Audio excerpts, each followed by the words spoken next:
तो नमस्कार। इस समय उस जिला इटावा में इटावा के एक संस्थान एमएस इंटरनेशनल स्कूल जो कि संतोषपुर घाट के पास नगला प्राण में स्थित है, हमारे साथ बात करने के लिए उपस्थित हैं। यहाँ के प्रबंधक महोदय, प्रधानाचार्य महोदय। बात करने को और जानने का प्रयास करता हूँ कि वास्तविक संस्थान की स्थापना कब हुई थी, संस्थान को स्थापित करने का उद्देश्य क्या था, अभी हाल ही में परीक्षाओं के परिणाम आए हैं तो किस तरीके के परिणाम रहे हैं, नई शिक्षा नीति पे संस्थान किस तरीके से इम्प्लीमेंट कर रहा है, नए सत्र की शुरुआत हुई है, संस्थान इस बार क्या क्या बदलाव करे हैं। सर, सबसे पहले तो आपका स्वागत थैंक यू सो मच। है। सर, सबसे पहला सवाल, संस्थान की स्थापना कब हुई? 2016 में संस्थान की स्थापना हुई थी। क्या मोटिव रहा था उस समय? इधर जो रूरल एरिया है इसमें बच्चों को पढ़ाने के लिए, शिक्षित करने के लिए बहुत सारी प्रॉब्लम्स क्रिएट हो रही थी और जो भी संस्थाएं चल रही थी उसमें सिर्फ वो कमाई के लिए मतलब अपना ये सिस्टम पूरा लगा रखा था और सीबीएसई बोर्ड के नाम पर बच्चों की ठगाई की जाती थी। बच्चों को वो शिक्षा नहीं मिल पा रही थी जो मैंने इधर देखा। तो उस मेरा सिर्फ शिक्षा का मोटिव था। उस शिक्षा के हिसाब से मैंने ये स्टार्ट। आपने देखा होगा चूंकि 2016 से आप संस्थान को रन अप कर रहे हैं, कोविड का जो दौर रहा था उस समय क्या क्या चैलेंजेस फेस करने उस समय तो ये दो महीने के लिए स्कूल बंद करवा दिया गया था। दो महीने मतलब 2 साल के लिए स्कूल बंद करवा दिया गया था और उसके बाद जो बच्चे थे जो पूरा जो डेवलपमेंटेशन पूरा हो गया था उसके बाद फिर मुझे दोबारा स्टार्ट करना पड़ा उसी जीरो से लेकर के। तो जो एजुकेशन का जो गैप रहा था कोविड के समय, उसको रिकवर कैसे करा? एक्स्ट्रा क्लासेस वगैरह लगाए और हम हमारा थोड़ा पढ़ाने का तरीका दूसरा है कि हम बच्चों को हर जगह 6 पीरियड का टाइम टेबल रहता है। जैसे बच्चों को जैसे इंग्लिश पढ़ना नहीं आता है तो उसके लिए हम जैसे कोई एक्स्ट्रा क्लासेस नाम से चलाते तो एक्स्ट्रा क्लासेस प्रॉपर नहीं चल पाते। अगर जो हम एक्स्ट्रा क्लासेस प्रॉपर चलाएंगे तो बच्चों को 1-2 घंटे एक्स्ट्रा मतलब रुकना पड़ेगा। जी।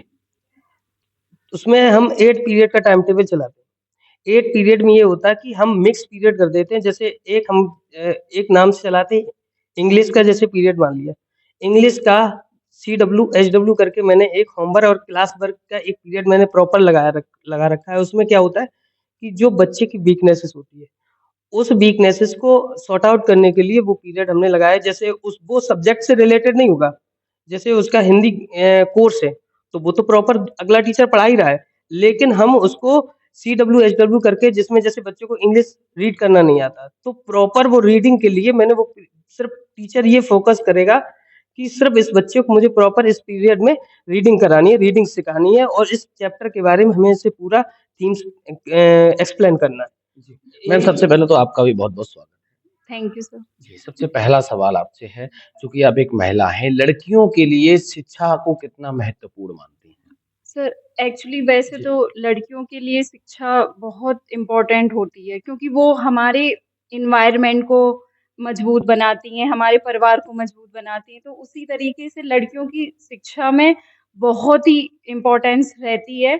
जैसे वो हमारे बच्चों को भी पढ़ाती हैं, हमारे घर पे भी ध्यान देती हैं, पारिवारिक भी होती हैं, सामाजिक भी होती हैं। तो उस उन सारी चीज़ों को देखने के बावजूद यही रिज़ल्ट निकलता है कि लड़कियों को शिक्षा को बहुत ज़्यादा योगदान देना चाहिए क्योंकि वो 2 परिवार को सँभालती हैं। जब लड़कियाँ एजुकेटेड होंगी तो हमारे बच्चे भी अच्छे होते हैं, परिवार भी अच्छा बनता है, तो उससे कई फ़ायदे मिलते हैं हमारे बच्चों को। संस्थान किस तरीके से सहयोग करता है लड़कियों? हाँ, हमारे यहाँ तो लड़कियों के लिए फुल सपोर्ट रहता है, उनको फ्री पढ़ाने का और फ्री एजुकेशन देने का। फुल जो बच्चे वीक हैं, जिनकी फैमिलीज़ अफ़ोर्ड नहीं कर सकते हैं फ़ीस, तो उन सब चीज़ों को देखते हुए हम लोगों ने तो लड़कियों को इतना इम्पोर्टेंस दे रखा है, उन्हें फ्री पढ़ाने का। और आइए आप सर हमारे स्कूल में एडमिशन करवाइए। जो लड़कियों को हम लोगों का मेन मोटिव ये रहता है कि लड़कियों को हम ज़्यादा से ज़्यादा शिक्षित कर सकें। जी। अभी नई शिक्षा नीति लागू हुई है, इस बार किस तरीके से संस्थान इम्प्लीमेंट कर रहा है? नई शिक्षा नीति में हमारा संस्थान कई तरीकों से इम्प्लीमेंट कर रहा है। हम लोगों ने नई शिक्षा प्रणाली जो है ना उसके रूल्स रेगुलेशन यूज़ करते हैं हम लोग। मैनेजमेंट भी काफ़ी अच्छा कर रखा है और जो टीचर्स हैं हम लोग खुद इतना ध्यान देते हैं। हम लोगों का मेन मोटिव है बच्चों को शिक्षित करना, हमारे समाज को शिक्षित करना, जिससे हमारी आगे की जनरेशन अच्छी हो, हमारा परिवार अच्छा हो। तो उस चीज़ को लेके हम लोग नई शिक्षा प्रणाली का यूज़ करते हैं। मानव जीवन में शिक्षा को कितना महत्वपूर्ण मानते हैं? हमारे मानव जीवन में शिक्षा को तो फुल्ली यूज़ होता है, ये तो सभी जानते हैं। शिक्षा हमारे भविष्य को अच्छा बनाती है, हमारे वर्तमान को अच्छा बनाती है, तो शिक्षा का तो सबसे ज़्यादा महत्व है मानव जीवन में। तो उसी तरीके से हम लोग शिक्षा पे काम करते हैं, ताकि हमारी जो जनरेशन है, हमें जब समाज एजुकेटेड होगा ना, तो हमारी चीज़ें भी बेटर होंगी और हम लोगों को नई-नई चीज़ें सीखने को मिलती हैं, बच्चों को एनवायरनमेंट मिलता है। है आपने देखा होगा कि आज का जो परिवेश है उस परिवेश में लड़कों को ज़्यादा प्रेफ़रेंस दिया जाता है एजुकेशन के मामले में, लड़कियों को कम दिया जाता है। चूँकि आप एक महिला हैं, तो उन पेरेंट्स से क्या कहना चाहती हैं जो लड़की और लड़कियों में भेदभाव करते हैं? जो लड़के और लड़कियों में पेरेंट्स भेदभाव करके उनके लिए मेरे स्पेशल मैसेज ये है कि कभी भी हमें बच्चों के साथ भेदभाव नहीं करना चाहिए, क्योंकि बच्चे हमारे लिए समान होते हैं, ये बेटा हो या बेटी हो। और समाज जो है ना, लड़कों की एजुकेशन पे ज़्यादा फोकस करते हैं बजाय लड़कियों के, जबकि लड़कियों को सबसे ज़्यादा एजुकेशन की ज़रूरत होती है, क्योंकि वो 2 फैमिलियाँ सँभालती हैं। हमारे ससुराल, मायके में जितनी वो 2 चीज़ों को जोड़ कर रखती हैं, जो हमारे समाज के लिए सबसे ज़्यादा मायने रखता है। बच्चों के एनवायरनमेंट के लिए हमारे समाज में सबसे ज़्यादा मेन रोल तो एक औरत का ही होता है, क्योंकि वो समाज भी देखती है, परिवार भी देखती है, तो इसलिए इन सारी चीज़ों को देखते हुए हमें लड़कियों को सबसे ज़्यादा एजुकेशन करना चाहिए। कभी भी पेरेंट्स को इस तरीके से बच्चों के साथ भेदभाव नहीं करना चाहिए। आखिरी सवाल आपसे है, जो पेरेंट्स आपके साथ जुड़े हैं, अभी और नए एडमिशन के साथ आपसे जुड़ रहे हैं, उनसे क्या कहना चाहते हैं? जो हमारे साथ नए पेरेंट्स जुड़ रहे हैं, उनसे मैं यही कहना चाहती हूँ कि बच्चों की शिक्षा पर ज़्यादा ध्यान दिया जाए, क्योंकि एक शिक्षा ही होती है जो हमारे बच्चों को, हमारे समाज को ऊँचाइयों तक ले जाती है।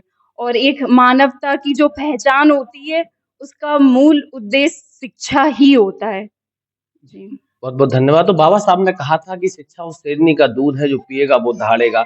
मैं जिस संस्थान में था, उस संस्थान के प्रबंधक, प्रधानाचार्य मेरे साथ थे। वास्तविकता ये लोग इतनी मेहनत करते हैं संस्थान के प्रति, बच्चों के प्रति, गरीब बच्चों के प्रति और खासकर लड़कियों के प्रति संस्थान का हमेशा सहयोग रहता है। फीस के अभाव में, फाइनेंस के अभाव में कभी भी किसी लड़की की किसी शिक्षा नहीं छूटी है, तो लगातार हमारा भी प्रयास यही रहता है कि ऐसे संस्थानों में जाकर वास्तविकता जो हकीकत वही दिखाने का प्रयास करता हूँ। आस-पास के जो लोग हैं उनसे भी निवेदन है एक बार संस्थान में आएँ, प्रबंधक जी से मिलें, प्रधानाचार्य जी से मिलें, दोनों लोगों से मिलकर पहले इनके स्वभाव को समझें। उसके बाद यहाँ की जो वातावरण है, बच्चों के जो क्लासरूम्स हैं, सारी चीज़ें देखने के बाद अपने बच्चे का एडमिशन कराएँ, क्योंकि उत्तम और बेहतर शिक्षा के लिए एकमात्र संस्थान है, वो है एमएस इंटरनेशनल स्कूल, जो कि नगला प्राण में है। तो लगातार मेरे साथ बने रहिए, वास्तविकता जो हकीकत है वही आज तक दिखाता रहा हूँ और आगे भी दिखाता रहूँगा। तब तक के लिए नमस्कार।